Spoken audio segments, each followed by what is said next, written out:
नमस्कार। स्वर सुधा स्टूडियो के प्रोग्राम रंग पूर्वांचल के तहत तैयार प्रोग्राम शख्सियत में मैं उमा महाजन आप सभी का बहुत बहुत अभिनंदन करती हूँ और साथ ही साथ इस प्रोग्राम के निर्माता और निर्देशक श्री संजय चौबे जी का बहुत आभार प्रकट करती हूँ, बहुत धन्यवाद करना चाहूँगी क्योंकि उन्होंने इस प्रोग्राम के ज़रिए यानी शख्सियत के ज़रिए इस प्रोग्राम में पूर्वांचल के कुछ ऐसे लोगों के जीवन के सफ़र को हम सबके साथ शेयर किया, हम सबके साथ साझा किया जिन्होंने पूर्वांचल से आकर ट्राई सिटी में अपना एक नाम, एक मुकाम हासिल किया और उन लोगों की ज़िंदगी से कई और लोगों ने प्रेरणा भी ली। और आज इसी कड़ी में हमारे स्टूडियो में हमारे साथ जुड़े हैं चंडीगढ़ के बहुत ही प्यारे, सबके चहेते और हरफन मौला युवा नेता मेयर चंडीगढ़ देवेश मोदगिल जी। सर, आपका स्टूडियो में बहुत बहुत अभिनंदन है, बहुत बहुत स्वागत है।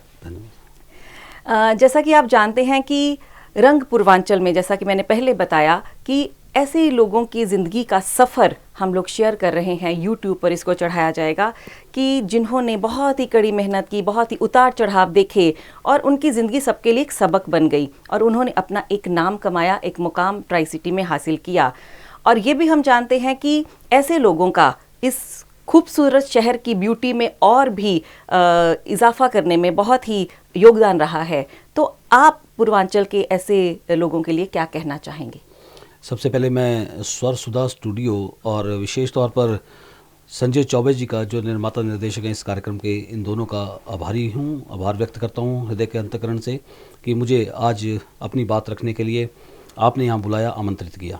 मैं धन्यवादी हूँ। उमा जी, जैसा आपने कहा कि पूर्वांचल एक शख्सियत नाम से एक पूर्वांचल के लोगों का लिए एक कार्यक्रम ये हमने प्रारंभ किया।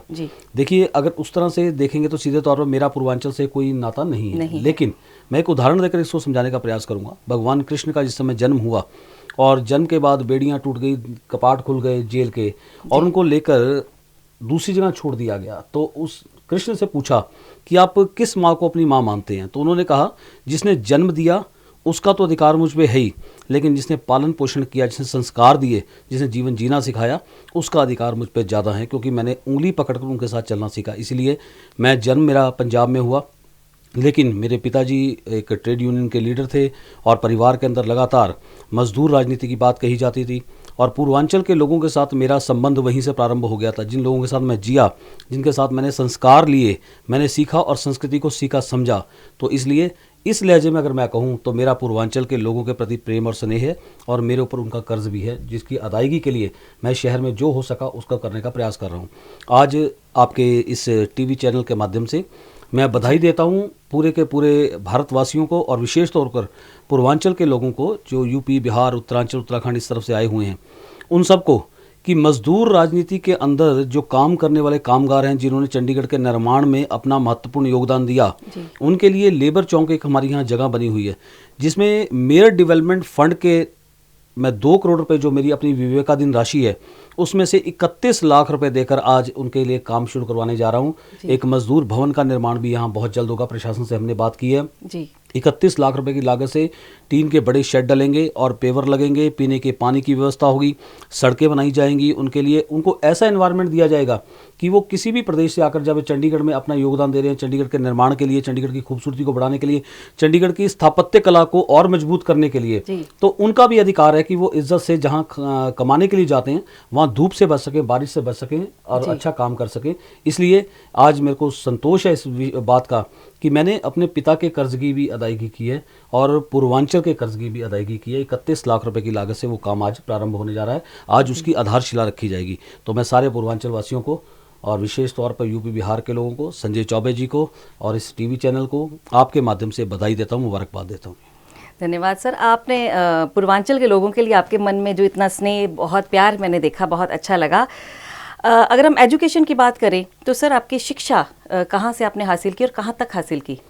मेरी शिक्षा प्रारंभ हुई गुरुकुल हरिद्वार से, और ये संस्कार और हिंदी साहित्य के साथ जो मेरा जुड़ाव और लगाव है उसका भी कारण यही रहा। और वहाँ से प्रारंभ करके फिर मैंने अपना ग्रेजुएशन किया। ग्रेजुएशन के बाद मैंने राजनीति शास्त्र में पंजाब विश्वविद्यालय से अपनी पोस्ट ग्रेजुएशन किया। फिर मैं लॉ कंप्लीट किया। लॉ करने के बाद पंजाब हरियाणा हाई कोर्ट में मैं इस समय वकालत कर रहा हूँ। अगर मेरे प्रोफेशन की बात करें तो एडवोकेट के नाते मैं अपना निर्वहन कर रहा हूँ जी पूरा। मीन्स आप वकालत में भी पूरी रुचि दिखा रहे हैं। मीन्स कभी कोई इस तरह का अगर राजनीति में कोई जगह आ गई कि आपको कुछ केस लड़ना पड़े तो आप आराम से लड़ सकते हैं? नहीं, पहले भी रिप्रेजेंट किया जी बहुत पॉलिटिकल लोगों को, आगे भी प्रोफेशन में करते रहेंगे जी। बहुत जानकर खुशी हुई। आपकी पारिवारिक स्थिति और परिवार के बारे में भी हम जनता जानना चाहेगी। जी, मेरा जन्म जब हुआ उसके 2 वर्ष के बाद मेरे पिताजी का स्वर्गवास हो गया था, और हम 6 बहन भाई थे। और मैं यहाँ एक छोटा सा कस्बा है चंडीगढ़ के पास ही, डेराबस्सी, वहाँ का रहने वाला हूँ। वहाँ एक कमरे के मकान में हम रहा करते थे। वहाँ से जीवन प्रारंभ हुआ, और उसके बाद आगे चल के थोड़ा आगे बढ़े तो माताजी का स्वर्गवास हो गया।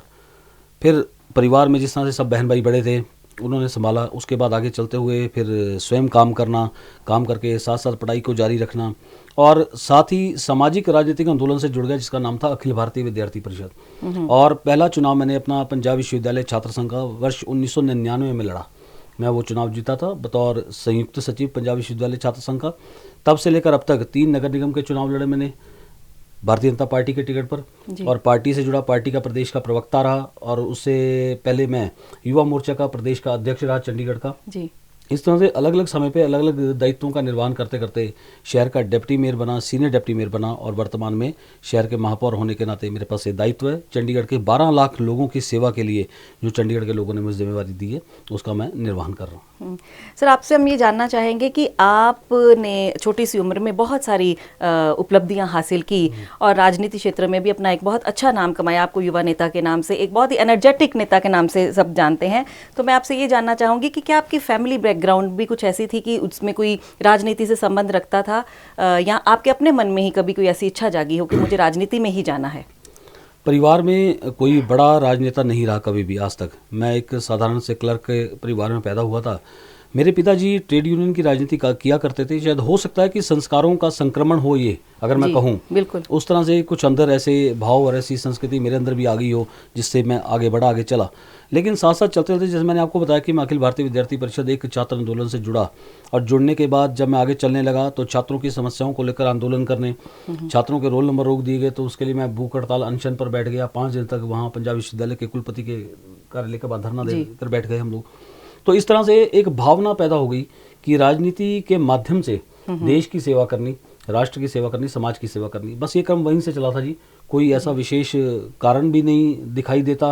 और मैं कहूँ कि मैं किसी गवर्नर के, किसी मुख्यमंत्री के, प्रधानमंत्री के परिवार में पैदा हुआ तो मुझे पृष्ठभूमि ऐसी मिली है, ऐसा भी नहीं। अपने आप ही किया जी, एक रुचि आपकी ऑटोमेटिकली बन गई। आपने राजनीति में रहते हुए सर ऐसा कोई कार्य किया हो जो आपको खुद अंदर से ये लगता हो कि मैंने सबसे हटकर किया है? जी, चंडीगढ़ के 12 लाख लोगों की सेवा करते हुए जब मैंने महापौर का पद संभाला था, उस समय मन में एक विचार था मेरे कि कुछ निर्णय ऐसे हों जो नीतिगत ढंग से कम भी आगे 20, 30, 40, 50 साल तक लोगों को उसका लाभ मिल सके।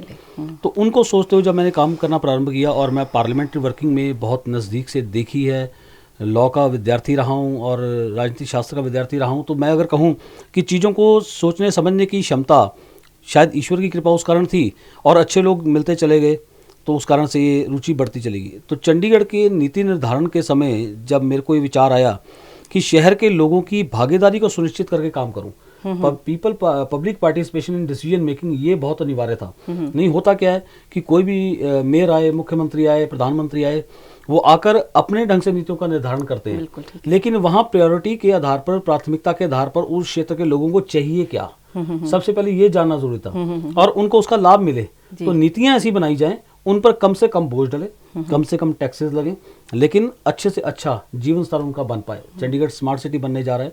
जिस समय चंडीगढ़ बना था तो पंडित जवाहरलाल नेहरू ने उस समय कल्पना की थी मॉडर्न सिटी हो, और वर्तमान प्रधानमंत्री नरेंद्र मोदी जी की कल्पना में स्मार्ट सिटी बनाने की हम लोग विचार करके आगे बढ़े। दोनों के बीच में चंडीगढ़ की अपनी कोई संस्कृति है नहीं। ली कार्बूजिए फ्रेंच आर्किटेक्ट थे जिन्होंने इस शहर को बनाया, तो अपने आप में एक अद्भुत नमूना ये स्थापत्य कला का बना। और यहाँ के बारे में कहा जाता है कि सारा शहर एक स्क्वायर में है, और कहीं से आप चलिए तो वहीं पहुंच जाओगे जहां से आप चले थे।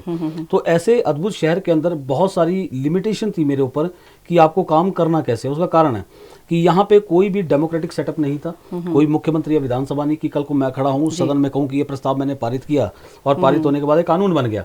नगर निगम एक सर्विस प्रोवाइडिंग एजेंसी है जिसका मैं महापौर हूँ। उसके नाते मैंने लोगों को सिर्फ सुविधाएं प्रदान करने का काम करना था। पॉलिसी मेकिंग स्टेट के और इस तरह के कायदे कानून हमारे हाथ में नहीं थे, वो सारे प्रशासन के पास है। तो प्रशासन में और नगर निगम में एक अच्छा संतुलन बने, अच्छी नीतियों का निर्धारण हो, राजभवन के साथ हमारा अच्छा संबंध हो ताकि मैं शहर के लोगों के लिए अच्छा करके ला सकूं। इन सब चीजों को जब कंपाइल करके काम करना था तो एक्यूमुलेटिव फैक्टर जो निकल कर आता है वो यही आता है कि शहर के लोगों के लिए नीतियां सिर्फ ऐसी बनाई जाएं ताकि उनको लंबे समय तक फायदा पहुंचे, लाभ पहुंचे।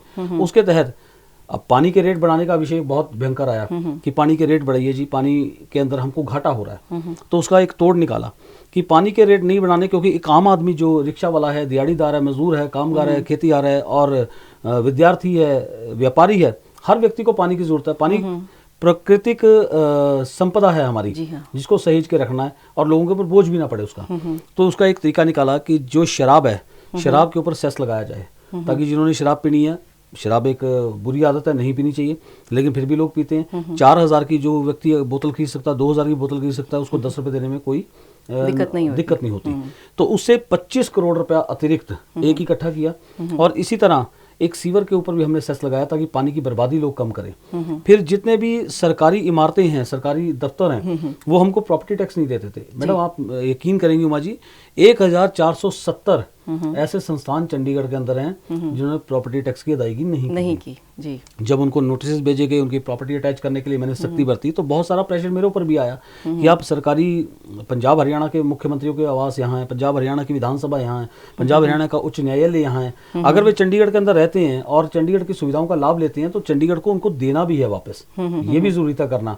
तो सख्ती की और सख्ती में टकराव भी आए, बहुत चीजें आई, झेली हैं, सही है, लेकिन उसका लाभ ये रहा कि 50 करोड़ रुपए इस साल अतिरिक्त प्रॉपर्टी कर का, जो प्रॉपर्टी टैक्स का हमारा बकाया था, वो हमने उसकी उगाही किया, उसको कॉर्पोरेशन के खाते में लेकर आए। 132 करोड़ रुपए अतिरिक्त चंडीगढ़ के डार्क स्पॉट जितने भी हैं, 24 करोड़ रुपए की लागत से लगभग 40,000 नई एलईडी लाइट पॉइंट लगने थे, स्ट्रीट लाइट। इसी तरह जितने चंडीगढ़ के पार्क्स हैं उसके अंदर 6,000 नए पॉइंट्स लगने थे, उसका प्रोजेक्ट प्रारंभ करवाया। 21 करोड़ रुपया विलेज डेवलपमेंट प्लान के लिए लेकर आया और सड़कों के लिए 50 करोड़ अतिरिक्त, 132 करोड़ रुपया, जो कि इतिहास में पहली बार हुआ कि किसी महापौर के कार्यकाल के अंदर इतना सारी राशि प्रशासन से लेकर आया हूँ, ग्रांट इन एड के अलावा। बच्चों के लिए खेल के मैदानों की बहुत कमी थी, खेल के मैदानों का निर्माण करना इसलिए आवश्यक है कि इस समय इंटरनेट की अंधी दौड़ लगी हुई है। बिल्कुल 15-15 रुपए का पैक आ जाता है, स्मार्टफोन हर किसी के घर में है, माता पिता इकोनॉमिक हार्डशिप के दौर से गुजर रहे हैं, वो दोनों काम करते हैं, बच्चों के हाथ में फोन थमाकर चले जाते हैं कि ये बैठा रहेगा आराम से। बिल्कुल ठीक, ये आदत बन गई है कि वो उस पर अच्छी चीजों को कम और बुरी चीजों को ज्यादा देखा जाता है और बुरी आदतें डालने की आवश्यकता नहीं होती, अपने आप डल जाती हैं। और अगर किसी को कहो कि आइए आकर रक्तदान करवाना तो व्यक्ति भाग जाएगा, अपना हाथ नहीं पकड़ाता। यही सोचकर बच्चों को खेल के मैदान देने की एक प्रक्रिया मैंने प्रारंभ की और 100 खेल के मैदान चंडीगढ़ में चिन्हित करके बच्चों का बचपन बचे, वो जाकर खेलें, वो ड्रग्स से, डांस से, डेटिंग से, ड्रिंक से, इससे बचें, अच्छा हेल्दी लाइफस्टाइल उनका हो, ये हमने करने का प्रयास किया। धोबी घाटों के नवीनीकरण का प्रस्ताव आया था, उसमें उनको रेगुलेट करने के लिए एक पॉलिसी बनाई गई। शिफ्टिंग ऑफ कार बाजार है चंडीगढ़ में, जो ओल्ड कार बाजार था उसको हल्लो माजा से मनी माजा शिफ्ट करना था, उसकी नीति का निर्धारण हुआ। ओपन एयर जिम्स के ऊपर चंडीगढ़ की एक पॉलिसी बनी हुई थी पहले कि 1.5 एकड़ से कम पर नहीं लगाते थे हम, उसको 4 कनाल तक रिड्यूस करके लेकर आया। उसका कारण था कि जो व्यक्ति ओपन एयर जिम में, पार्क में जाकर एक्सरसाइज करता है, इसका मतलब उसके पास 2,500-3,000 रुपया बाहर जिम में देने के लायक नहीं है। तो लेकिन उसकी सेहत को भी महफूज रखना था, तो इसलिए उसको कट करके हमने 4 कनाल पर ले आए और रिड्यूस कर दिया। जगह जगह ओपन एयर जिम लगाए जाएंगे, 40 जगह लगकर तैयार हो चुके हैं। चंडीगढ़ की जो वाटर कैपेसिटी है, अगर कभी सपोज कजौली से हमारा 25 किलोमीटर दूर से पानी आता है, हमारे पास कोई प्राकृतिक झील, झरने ऐसी नहीं है कि जहाँ से पानी आए और हम उसको फिल्टर करके लोगों को दे सकें। हम कजौली वाटर वर्क्स के ऊपर बहुत निर्भर करते हैं, वो पंजाब के पास है एरिया सारा, तो वहाँ से 25 किलोमीटर लंबी लाइन आती है, कभी भी शट डाउन हो सकता है, लाइन टूट सकती है, कोई ब्रेक डाउन हो जाए। तो चंडीगढ़ के पास पीने का पानी पीने के लायक सिर्फ आधे दिन की कैपेसिटी थी जी। 38 करोड़ रुपए नगर निगम के सदन से ये प्रस्ताव पारित करवाया और उसको आधे दिन से 1 दिन के लिए बढ़ाया गया। उसके ऊपर काम हम लोग अभी कर रहे हैं। इसी तरह library air condition library sector 48 में बनकर तैयार हुई। जी। एक्साइज सेस के बारे में मैंने आपको बताया, और ओपन एयर थिएटर आज एक चंडीगढ़ का एक अद्भुत नमूना हमने तैयार किया, जिसको जनता को सौंपने जा रहे हैं। आज शाम को उसका उद्घाटन हो जाएगा कि जो चंडीगढ़ के बच्चे हैं या कलाकार हैं, अदाकार हैं, अगर अपने अभिनय से कुछ अच्छा मुकाम हासिल कर सकते हैं, जिससे शहर का नाम ऊंचा होगा, देश का नाम ऊंचा होगा, उसके लिए एक ऐसा मंच चाहिए था जिसमें कम पैसे में वो जाकर अपने अभिनय का मंचन कर सकें। तो उनको एक प्लेटफॉर्म ऐसा मिले। 1,500-2 हज़ार सीटिंग कैपेसिटी का ये ओपन एयर थिएटर बनकर तैयार हो गया। इसका आज उद्घाटन कर दिया जाएगा। जी। और पूर्वांचल के लोगों के लिए मैंने आपको कहा विशेष तौर पर कि बार बार यह आवाज़ उठ रही थी कि एक मजदूर भवन का निर्माण होना चाहिए। मैंने प्रशासन से और अपने राज्यपाल महोदय से ये मामला उठाया है कि आप इसका जब यहाँ और भवन बन सकते हैं, गढ़वाल भवन है, अग्रवाल भवन है, जाट भवन है, हर तरह के, तो एक मजदूर भवन भी होना चाहिए जिसमें सस्ती दरों के ऊपर रात को ठहरने की व्यवस्था हो, सस्ता खाना वहाँ मिले। जो मजदूर दिहाड़ीदार काम करने आया, अगर वो घर से खाना नहीं लेकर आ पाया, तो जितनी उसके पास आजीविका है, दिहाड़ी है, उसके अंदर अलाउ करती है, उतने में खाना खा सके। इस तरह से नीति निर्धारण पर विशेष ध्यान दिया गया और लोगों की भागीदारी को सुनिश्चित करने का प्रयास किया। मैं वेस्ट रिफॉर्म्स, जो मैं अपने लिए संतोष का विषय मानता हूँ, जैसा आपने प्रश्न किया कि राजनीति में शहर में महापौर रहते हुए आप किस चीज़ को ये मानेंगे कि आपने सबसे ज़्यादा संतोष आपको उससे मिला, तो वो है चंडीगढ़ की जो वेस्ट रिफॉर्म्स हैं। म्युनिसिपल सॉलिड वेस्ट भारत सरकार के रूल्स 2016 पारित हुए थे। उसके तहत सेग्रीगेटेड फॉर्म के अंदर ये गार्बेज कलेक्शन करनी थी हमको, जिसमें सूखा कचरा, गीला कचरा अलग अलग करके, उसके साथ साथ हजार्डियस वेस्ट जो हानिकारक कचरा है, तीनों को अलग अलग करना था। हमने इसके लिए 2.25 करोड़ रुपए की लागत से कुल मिलाकर वो बांटे, डस्टबिन बांटे। उसका लाभ हमको नहीं मिल पाया, लेकिन मैंने एक प्रयास करके काम किया। 26 वार्ड हैं चंडीगढ़ के अंदर, और 26 के 26 वार्डों में मैं स्टेक होल्डर्स की मीटिंग लेने के लिए खुद गया। हर कम्युनिटी सेंटर में बैठकर वहाँ के लोगों को बुलाया गया, वहाँ के ओपिनियन मेकर्स जो हैं उनको बुलाया गया, जिसमें resident welfare associations, market welfare associations, religious संस्थाएं और अन्य ऐसी गैर सरकारी संस्थाएं, सरकारी संस्थाओं के लोग जो सोशल लीडर्स हैं, उनको बुलाकर उनका माइंडसेट चेंज करने की मैंने अपील की है और नीचे तक जाकर माइक्रो प्लानिंग की है इसमें, ताकि चंडीगढ़ की जो ये गार्बेज की समस्या बढ़ती चली जा रही है, उसका निस्तारण और निवारण हम कर सकें। आप दिल्ली जाएंगे और देखेंगे दिल्ली में बाएं हाथ पर एक बहुत बड़ा कचरे का, शायद लाखों करोड़ों टन का कचरा वहाँ एक्यूमुलेट हो गया है। उस तरह की स्थिति चंडीगढ़ में ना बने। चंडीगढ़ में अभी 30 फीट का कचरे का पहाड़ बना है और उसे देखकर मेरा मन खुद घबराता है कि चंडीगढ़ शायद एक अघोषित बम्ब के ऊपर बैठा है। कचरा, म्युनिसिपल सॉलिड वेस्ट जो है वो बहुत बड़ी समस्या है इस शहर के लिए, क्योंकि हमारे पास जगह नहीं है, हम चारों तरफ कुल मिलाकर बढ़ नहीं सकते। चंडीगढ़ को हेरिटेज सिटी का स्टेटस मिला हुआ है, इसलिए जो इसके नॉर्दर्न सेक्टर्स हैं उनमें हाई राइज बिल्डिंग नहीं बन सकती, जितने बन चुका उतना ही रहेगा। सिर्फ दक्षिणी सेक्टर जो हैं, सदर्न सेक्टर, उनके अंदर कुछ इस समय हाई राइज बिल्डिंग्स बननी शुरू हुई हैं, जिससे यहाँ के शहर पर प्रेशर कम हो। लेकिन म्युनिसिपल सॉलिड वेस्ट रूल्स जो 2016 भारत सरकार ने पारित किए थे, उन मापदंडों के तहत शहर को तीसरे स्थान से अव्वल स्थान पर ले जाने के लिए जो मैं कर सकता था मैंने करने का प्रयास किया है और लोगों को प्रेरित किया है, मोटिवेट किया है। शहर की सारी सैनिटेशन व्यवस्था नगर निगम अपने हाथ में लेगा और हर घर से कचरा उठेगा और कचरे के पैसे पानी के बिल में लगकर जाएंगे। बीच में किसी तरह का कोई एक्सप्लॉयटेशन अब नहीं होगा, ना कलेक्टर्स की मनमानी होगी, ना ही लोगों की मनमानी होगी। टोटल ट्रांसपेरेंट सिस्टम के तहत चंडीगढ़ का सारा कचरे का निवारण होगा और अंत में नो वेस्ट टू म्युनिसिपैलिटी, इस तरफ लेकर जाना लोगों को, ये मेरा प्रयास है, जिसके लिए मैं काम निरंतर करता रहूँगा। आपके विचार जानकर बहुत खुशी हुई। मीन्स आपके पूरे कार्य करने के तरीके को आप ये, अगर ये कहा जाए कि आपने खास को खास बनाने के बजाय आम को खास बनाने की कोशिश की, तो ये गलत ना होगा जी। कि आम लोगों के लिए, ये आम लोगों के लिए। हाँ जी, बहुत अच्छा लगा जानकर। अगर आपको अपना करियर चेंज करने का मौका मिले तो आप किस फील्ड में जाना चाहेंगे, या इसी राजनीति के साथ जुड़े रहना चाहेंगे? देखिए, राजनीति मेरा पेशा नहीं, राजनीति मेरा जुनून है, एक सेवा का माध्यम मैं इसको मानता हूँ। और मानकर मैं ये कोशिश कर रहा हूँ कि राजनीति में रहकर जो संतोष मुझे काम करके मिलता है उसे मैं ज़्यादा से ज़्यादा ले सकूँ जीवन में।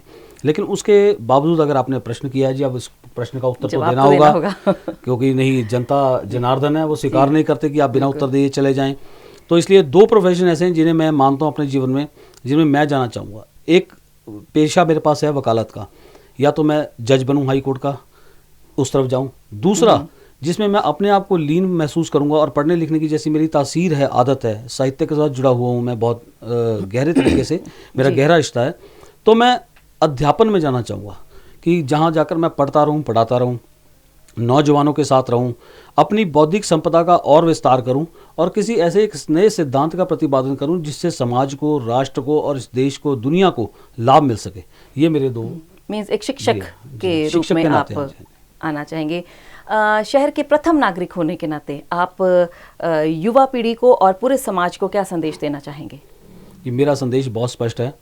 जिस आयु अवस्था में मैंने राजनीति प्रारंभ की थी, उसको लेकर अगर मैं देखूं, आज 40 साल मैंने क्रॉस किया उम्र, उसके बाद लगभग 11 चुनाव लड़ लिए। मैं तो युवाओं को सिर्फ एक ही अपील करना चाहता हूं कि आप आगे आइए और राजनीति में आइए। जब तक पढ़े लिखे अच्छी सोच के लोग नहीं आएंगे, तब तक मैं दावे से कह सकता हूं, जितना मर्जी बाहर बैठकर आप कोस लीजिए सरकारों को, जितना मर्जी बैठकर गुंडों को कोस लीजिए, कह दीजिए कि सपा और बसपा इकट्ठे हो गए, कुछ भी हो गया, किसकी बदौलत हुआ? हमारी बदौलत हुआ। जब तक अच्छे लोग नहीं आएंगे, बुरे लोग बाहर नहीं जाएंगे। इसलिए आइए, आगे बढ़िए, राजनीति में आइए, ताकि पारदर्शिता आए, शुद्धता आए और पूरी तरह से लोगों का, जिसे कहते हैं ना लोकशाही है, लोगों का राज हो इसके ऊपर, किसी ऐसे धनाढ्य परिवार के व्यक्ति का नहीं, किसी ऐसे पारिवारिक पृष्ठभूमि का नहीं जो शायद राजनीति को अपने अंदर लेकर पैदा हुआ हो। एक आम व्यक्ति का राज हो, तभी लोकशाही सही मायने में स्थापित होगी। आगे बढ़िए, राजनीति में आइए और राजनीति को साफ कीजिए, देश को परम वैभव पहुंचाइए और हिंदुस्तान पुनः विश्व गुरु के रूप में स्थापित हो, ऐसा हम लोग प्रयास करें। आज चंडीगढ़ के 12 लाख लोगों का प्रतिनिधित्व मेरे हाथ में है।